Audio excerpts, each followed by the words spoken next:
माघ महात्म्य तीसरा अध्याय। बोलिए विष्णु भगवान की जय, शंकर भगवान की जय। तब राजा दिलीप कहने लगे कि महाराज, यह पर्वत कितना ऊंचा और कितना लंबा चौड़ा है। तब वशिष्ठ जी कहने लगे कि 36 योजन ऊंचा, ऊपर चोटी में 10 योजन चौड़ा और नीचे 16 योजन चौड़ा है, जो हरि, चंदन, आम, मंदार, देवदार और अर्जुन के वृक्षों से सुशोभित है। दुर्भिक्ष से दुखी होकर इस सुंदर पर्वत को और फल फूलों से परिपूर्ण देखकर भृगु वहीं रहने लगे और यहाँ पर कंदराओं, वनों और उपवनों में बहुत दिनों तक तप करते रहे। इस प्रकार जब भृगु महर्षि वहाँ पर अपने आश्रम पर रह रहे थे तो एक विद्याधर अपनी पत्नी सहित उतरा। वह अत्यंत दुखी थे। उन्होंने भृगु ऋषि को प्रणाम किया और ऋषि ने बड़े मीठे स्वर में उनसे कहा कि हे विद्याधर, तुम बड़े दुखी दिखाई देते हो, इसका क्या कारण है। तब विद्याधर कहने लगा कि महाराज, पुण्य के फल को पाकर, स्वर्ग पाकर तथा देव तुल्य शरीर पाकर भी मेरा मुख व्याघ्र जैसा है। यही कारण मेरे दुख और अशांति का है।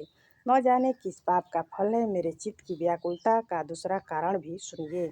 यह मेरी पत्नी अति रूपवती, मीठा वचन बोलने वाली, नाचने और गाने की कला में अति प्रवीण, शुद्ध चित्त वाली, सातों सुरों वाली, वीणा को बजाने वाली, जिसने अपने कंठ से गाकर नारद जी को प्रसन्न किया, नाना स्वरों के नाद से वीणा बजाकर कुबेर को प्रसन्न किया, अनेक प्रकार के नाच ताल से शिव जी महाराज जी भी अति प्रसन्न और रोमांचित हुए। शील, उदारता, रूप तथा यौवन में स्वर्ग की कोई अप्सरा भी इस जैसी नहीं है। कहाँ ऐसी चंद्रमुखी स्त्री और कहाँ मैं व्याघ्र मुख वाला।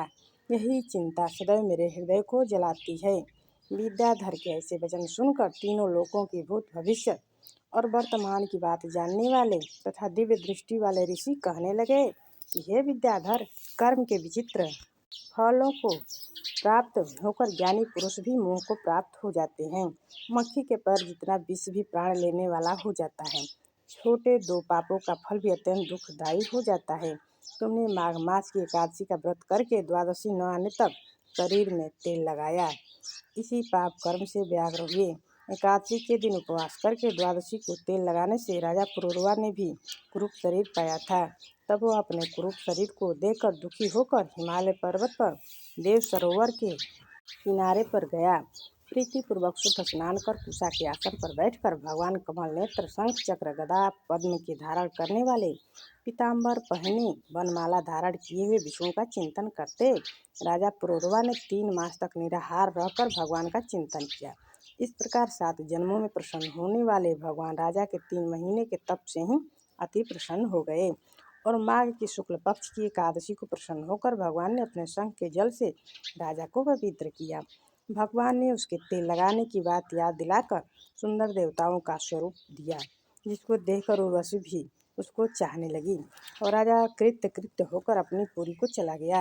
भृगु ऋषि कहने लगे कि हे विद्याधर, इसलिए तुम क्यों दुखी होते हो। यदि तुम अपना यह राक्षसी रूप छोड़ना चाहते हो तो मेरा कहना मानकर जल्दी ही पापों को नष्ट करने वाली हेमकूट नदी में माघ में स्नान करो, जहाँ पर ऋषि सिद्ध देवता निवास करते हैं। अब मैं इसकी विधि बतलाता हूँ। तुम्हारे भाग्य से माघ मास आज से 5वें दिन ही आने वाला है।